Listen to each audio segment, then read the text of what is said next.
but just to describe the plot, you've got the opening scene serves the same purpose as the opening scene of A New Hope. Yeah. Right, and then there's a droid that goes with some plans who's discovered on a planet that's exactly like Tatooine by a young, sort of naive, sort of, you know, dreams of escape kind of thing, I suppose, because obviously that's what... which isn't really, but it's like... I said, this to me just sounds like the standard formula of, like, most... Empire Strikes Back pretty much follows it, so kind of similar B for B. Now, we do something different with it, but B for B, it's pretty much the same plot.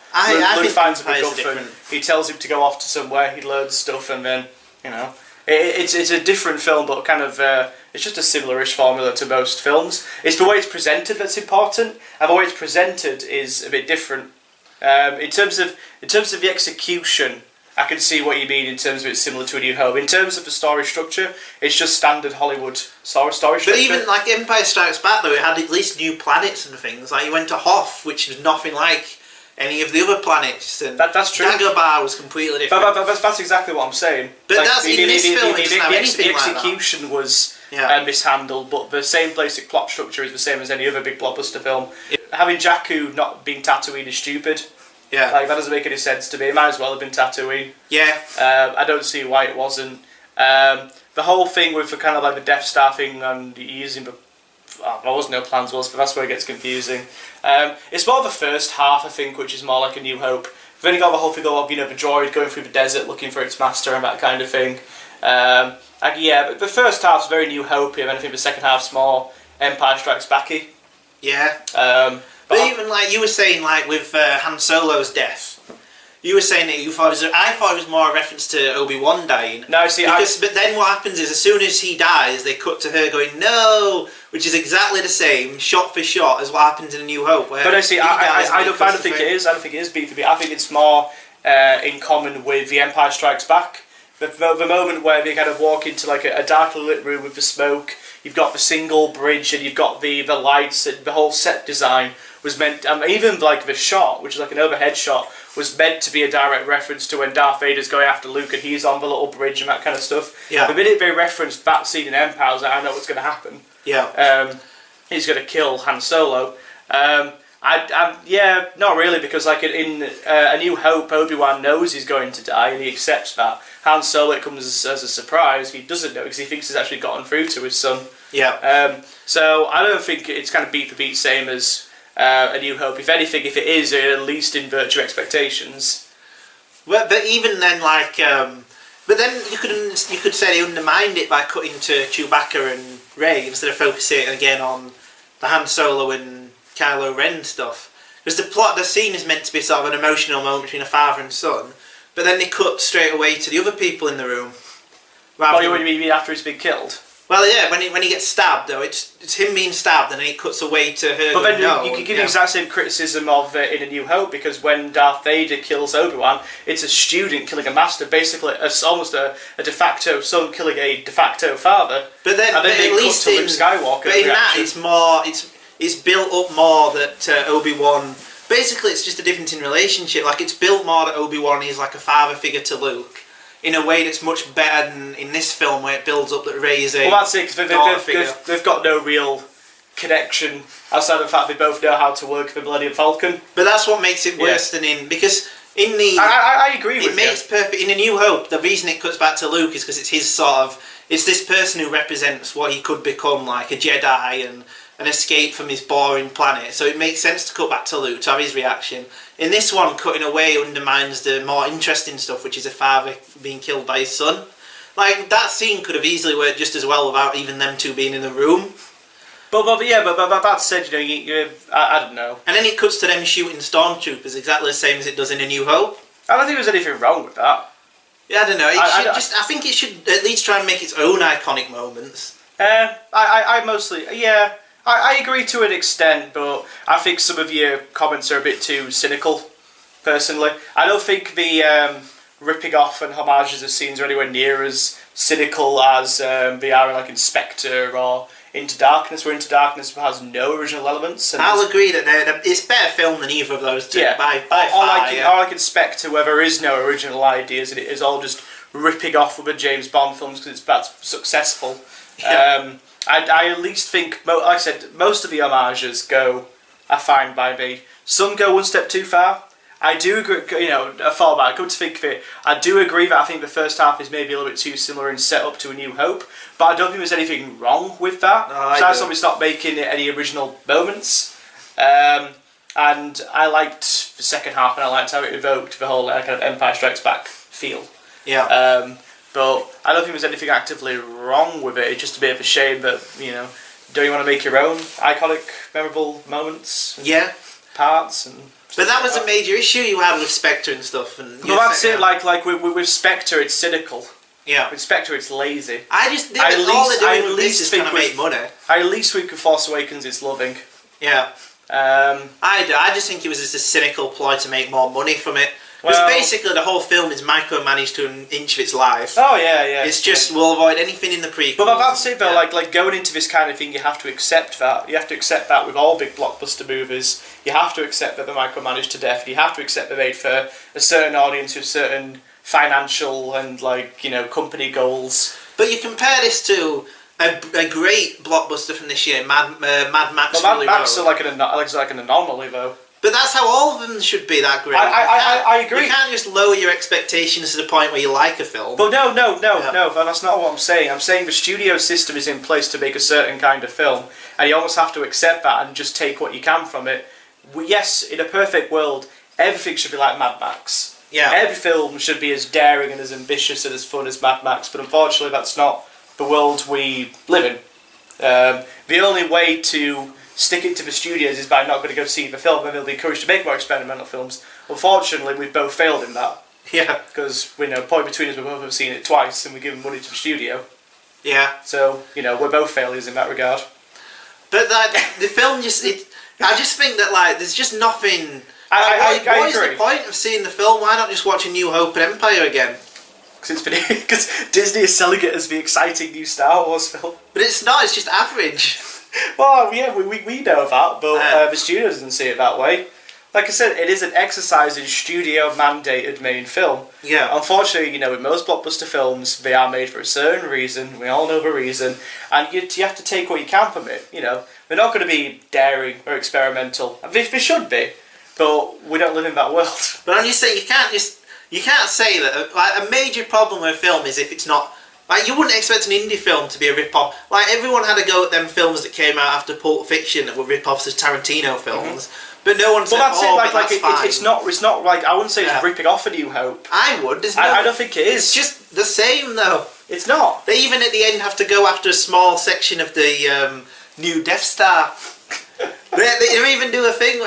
They even do a scene that's almost comical. Where you go, I wish that was the case. The Death Star was like this. This is like this. It's been the Death Star original, and now it's bigger. It's a bigger Death Star. That was one of the things that I called. It was going to be like a planet-sized. Death Star. Yeah. No, I agree. We shouldn't have to lower our expectations. We should. But I don't know, why not make a new planet? That's not something... no one knows going in that it's not going to have that. And no one's going to say, I wish it was set on Tatooine. Mm. Why not make a new planet with something else? They've had a snow planet. They've had a forest planet and a snow planet. I don't know, make something else that's new. Like a jungle-y planet. A jungle planet, or I don't know, like a planet made of chrome or something, I don't know. In fact, why have planets entirely defined by one topographical feature? Exactly, yeah. It's just... I don't know. They could have done more. They even cut back, the way that the last scene is edited, where it cuts back between... them in they're going to be killed in the guard tower and all stood around watching it, and they're in there trying to do the dogfighting. It's pretty much the same as A New Hope. No, I thought it was. The whole trench thing kind of takes up a bigger part of the film, but there's not really a lot of it, to be honest. It's more. I didn't think there was much of it, but what there was is just the exact same. I was all right with it. I was all right with it personally. To be honest, it's exactly what I expected it to be. I don't know why I'm defending it so much, because it's exactly what I expected it to be. Yeah. I knew there wasn't going to be anything original about it. Yeah. I knew there really was, besides some of the characters, I knew it was going to be an exercise in nostalgia. Yeah. I thought they did an okay job. It's better than Spectre and Into Darkness in terms of, like I said, the way Spectre lazily just ripped off better James Bond films and moments and characters. Yeah. Just for laziness. as far as I'm concerned, they did an okay job. I don't know why I'm defending it so much. I think it's I'm just affectionate for the series. You see, it's just part of my childhood. I don't really care that much about. I was more into Indiana Jones, but I think the original trilogy are genuine classics. I got a bit of a sense of kind of glee and wonder. Yeah. From like Force Awakens.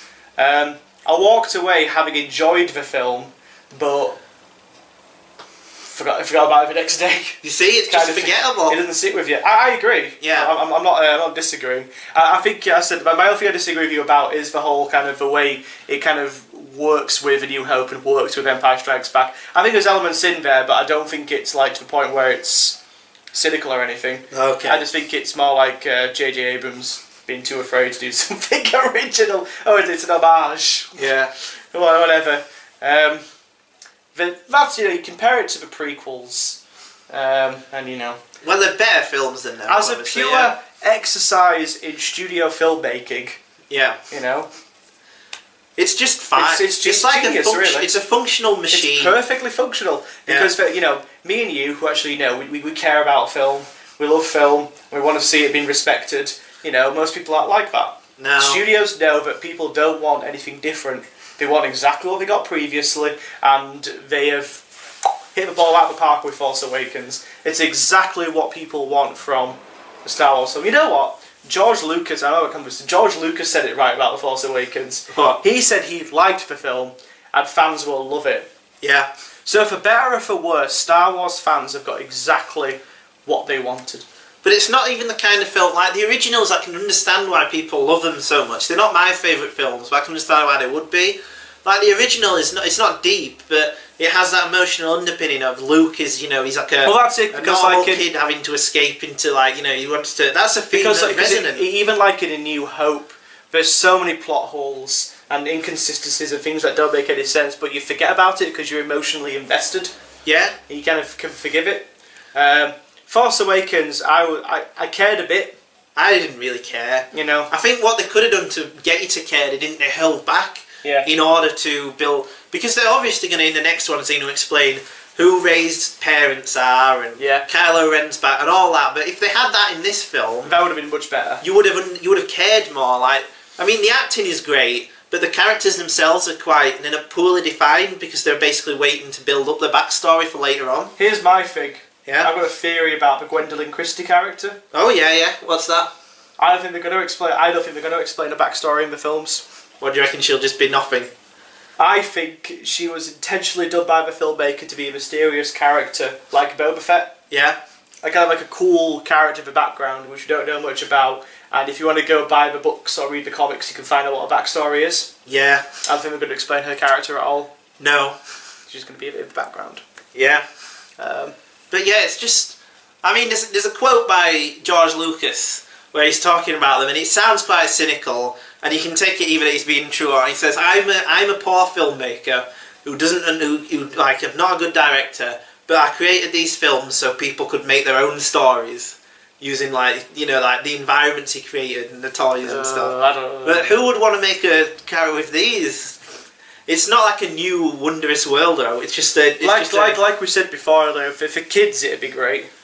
Yeah, but I still think kids would like the originals more. I don't know. We would have to talk to some children and ask them what they think. Yeah, it's hard for us because the original films are the ones that I certainly grew up with. Yeah, I watched them when I was very young, and they've always stuck with me. Always, even during my anti-Star Wars phase. Yeah, but loads of people our age say the originals are better than the prequels, even though they grew up with the prequels. Yeah. Well, because we're getting older. I know some people that like the prequels more than the original. Really? Yeah, they're objectively worse. Why? But this film doesn't have that sort of emotional underpinning that the original has. Like kids can look at Luke Skywalker and it's like he's like an audience surrogate. What are people going to see in Rey that they can relate to? Everything in it's fine. It just misses whatever made. There's like an ethereal quality to Star Wars that made it special. That's a good word. Yeah, there's just you can't pin it down or anything. Like it or not, George Lucas is sort of the man behind the originals that made it so. No, he's not. I think he is. No, he's not. You can't say because people say this that yeah, but it's his. He was what made. He had the idea. He had the idea. Yeah. I think the whole thing of George Lucas created Star Wars is a bit overrated.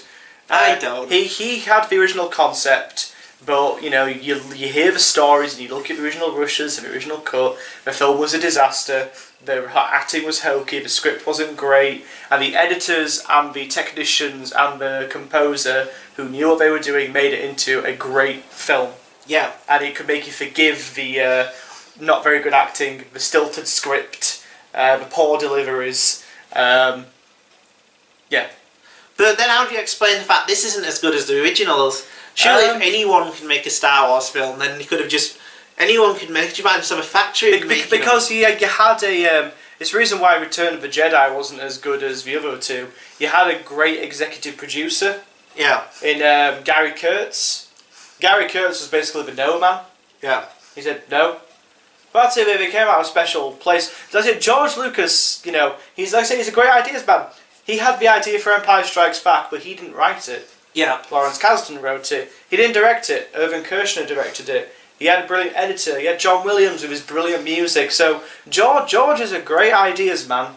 Yeah. He's just not very good at anything else film related. But that's what I mean, though. It's his ideas what made them maybe so George amazing. Lucas should have been involved in Force Awakens as an ideas guy. Yeah, but then they again, just had him there to say no. That said, his new ideas are awful. Yeah. Look at the prequels. Yeah.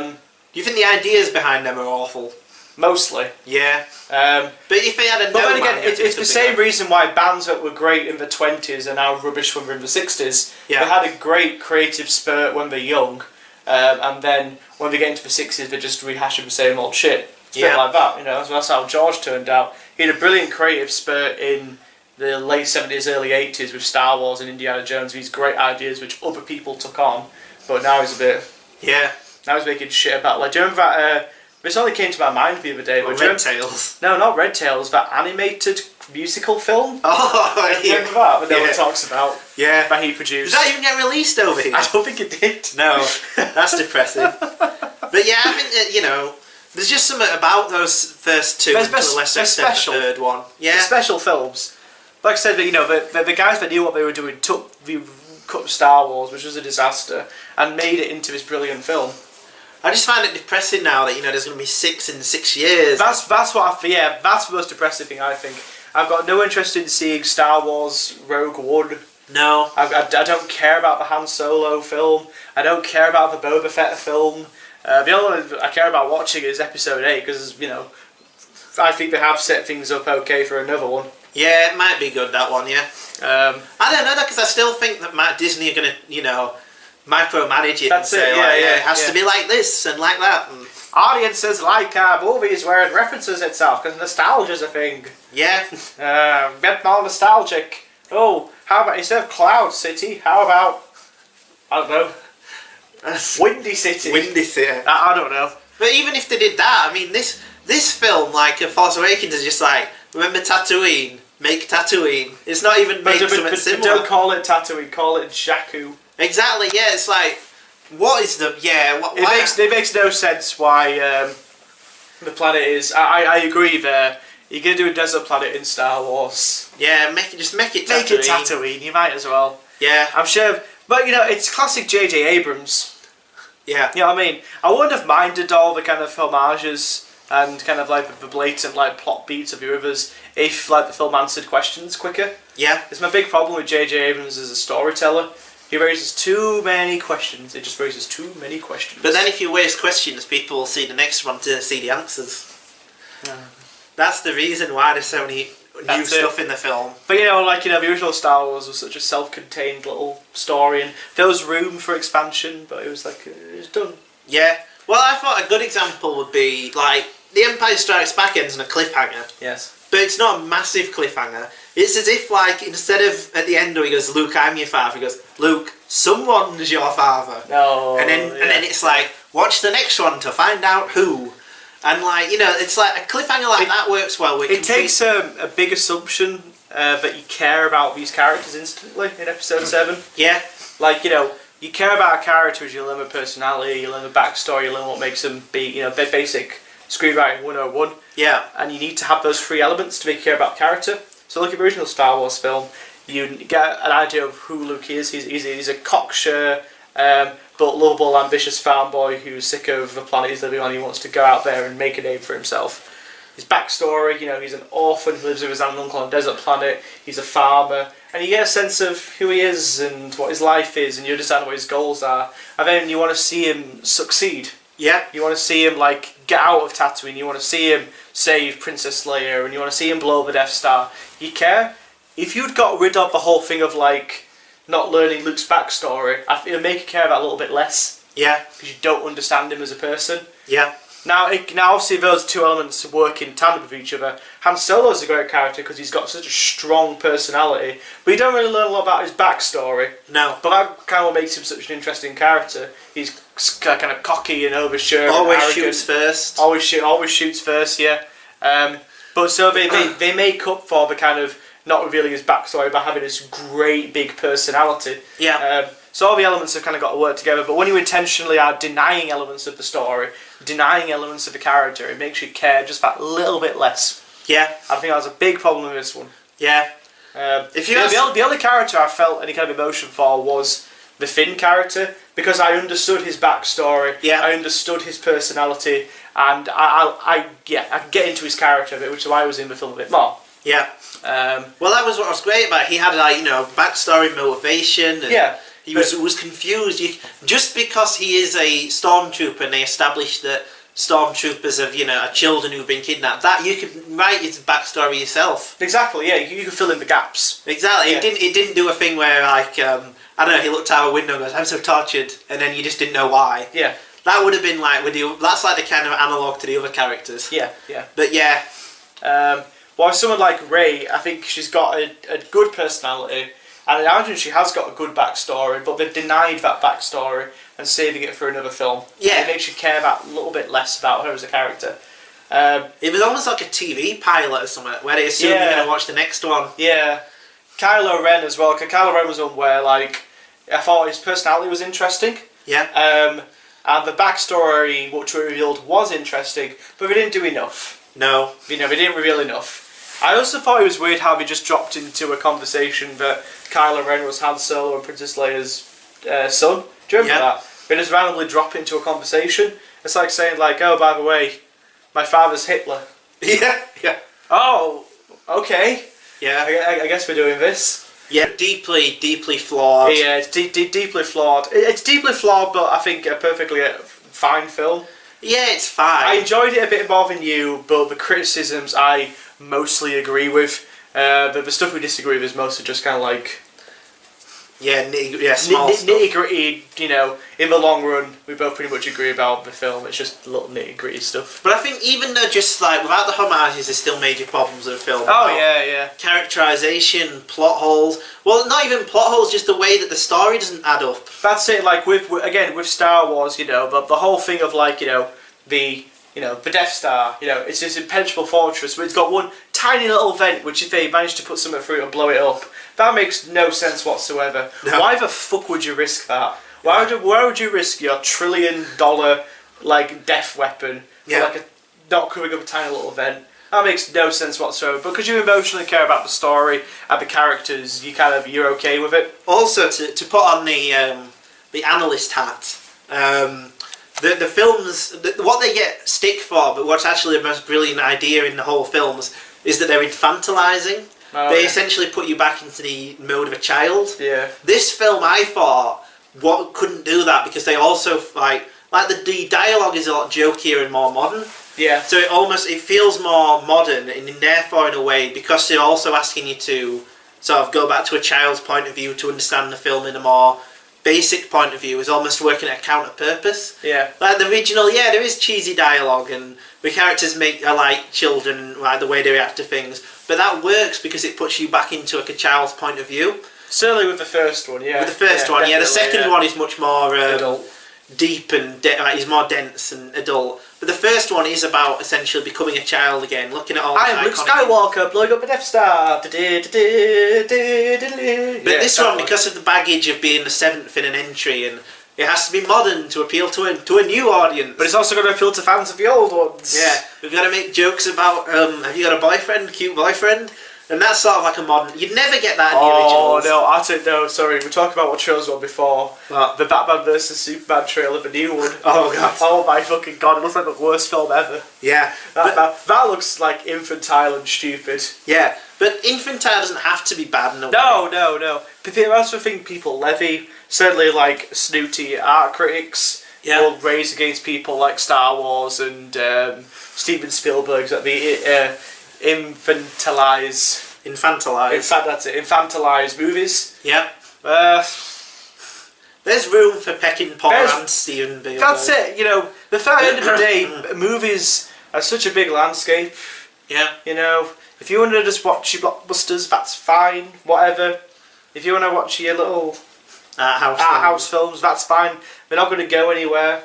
You're getting like, the studios. It's like, you know, they're a business, aren't they? Yeah. Unfortunately. Every now and then we'll get something great like Mad Max. End of the day, they're there to make money. But the problem I have with this film is that because there's just not as much to... I don't think there are going to be fan theories for decades and stuff. That's it. People have got loads of theories at the moment, but that's probably because how little answers the film... So how little the questions are answered in the film. There are loads of fan theories flying about at the moment, but... Yeah. You know. It just doesn't feel... There's nothing new, I didn't think.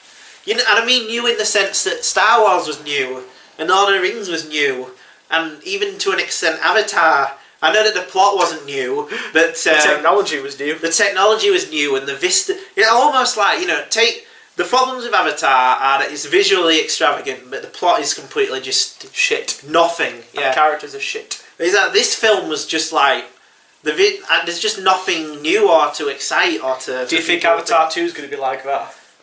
Yeah, no, because I think he does sequels better than originals. Oh yeah. I think he'll just expand on the world and he'll make a very good film, but not a great one. But I think it'll definitely be better than Avatar 1. Because his sequels are better than originals, easily. Like, Aliens is better than Alien, and Terminator 2 is better than Terminator.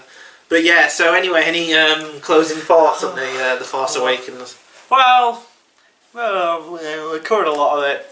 You know, the biggest problems with the film is that it's brought down by the baggage of being the 7th Star Wars film. Yeah.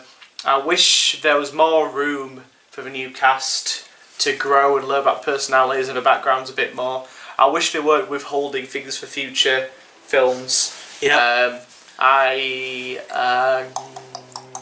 homages I thought were one step too far at times, though I didn't mind them as much as yourself. Overall, I enjoyed the film. I didn't hate it. It's nowhere near as bad as the prequels. For what it is, it's perfectly fine. Yeah. You know, as an exercise in nostalgia and like selling to a big audience who are hungry for new Star Wars, Disney did a perfect job. It's just a shame that a lot of the elements that were really good about the film weren't magnified. Like, you know, yeah. I'd much rather have seen the conflict between, you know, Kylo Ren and learn more about Kylo Ren in this film than waiting for another film, which hopefully should make Episode 8 a bit better. Yeah. Because then hopefully Episode 8 can fill in the blanks for us. But I think Episode 8 will just be like Empire Strikes Back. I think it'll be Rey at the beginning training with Luke. Kylo Ren will build more on he'll gain some foothold. Yeah. Maybe he'll kidnap Finn or Poe or something and he actually has to go back and rescue him. That'd be quite a nice reversal, actually. You know, the girl's rescuing the boy instead. Yeah, but it would still just be the same. It'd be the same, but you know, it'd at least be a nice inversion of it. It's a fairly typical plot point. But anyway, well, the film's coming out in just over 530 days, so it just felt.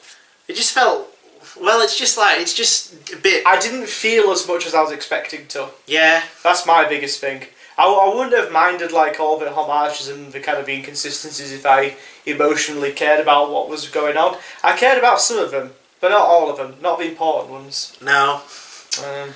As an event, it's good, but that's it really. It's not. Well, it was never made to be a film to last. It's just there to scoop up, you know, money. Exactly. It's not, you know. It's just a bit of a shame because the first one and the first trilogy is so good. It's just a bit of a shame this one's average. Yeah. It's easily the 4th best one. That goes without saying. There's no question there. Even though I have read some fans of saying like, at least the originals were trying something different. And it's like, no. In the prequels? Yeah, at least the prequels are trying something different. Oh, no. It's like, the problem with the prequels is that, again, they're too... Everything. Yeah. Well, they're not just everything, but the main problem is they're too beholden to the originals. Like, alright, the political machination stuff's new, but then there's lightsaber fights all the time. Stupidity and all the new stuff's awful. Yeah. Like the awful Dexter Jetster's 50s diner in Attack of the Clones, or... Yeah. It's just a typical new blockbuster, for better or worse. I've even talked myself down. I was originally going to give it a 6 or 7. I think it's now a 5. Oh, okay. I've talked myself down. I don't hate the film. I hate what it represents. Yeah, which is just taking anything. Accepting the average. Yeah, accepting the average. Oh, it's fine. I don't accept the average, but I accept that this is the way movies are made. Yeah. Or big movies are made. It's awful. Yeah. Don't get me wrong, but I agree. Because we're going to have an endless sea of Star Wars films now until the end of time, probably. If you ask me, what killed blockbusters and stuff was the rise of television. Because it made essentially that people wouldn't mind not knowing things and would happily, watch like the next installment. Well, that's it. The difference with TV is that like you either watch them in bulk, as if they release them all at once, or watch a box set, or you have to wait a week. Yeah. With film, you have to wait fucking 2 years, and it's practically basically free. Yeah. Yeah. But instead, with film, we have to wait 2 years. Yeah, exactly. But television did train people to expect not to know as much and to build stuff on yeah. But it's just terrible.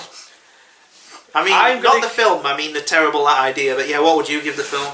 I think I've talked myself down as well. Yeah. I think depending on what mood I'm in, it's either a 6 or a 7. Okay. If I'm in a really happy mood, yeah, maybe I'd be kind of to give it a 7.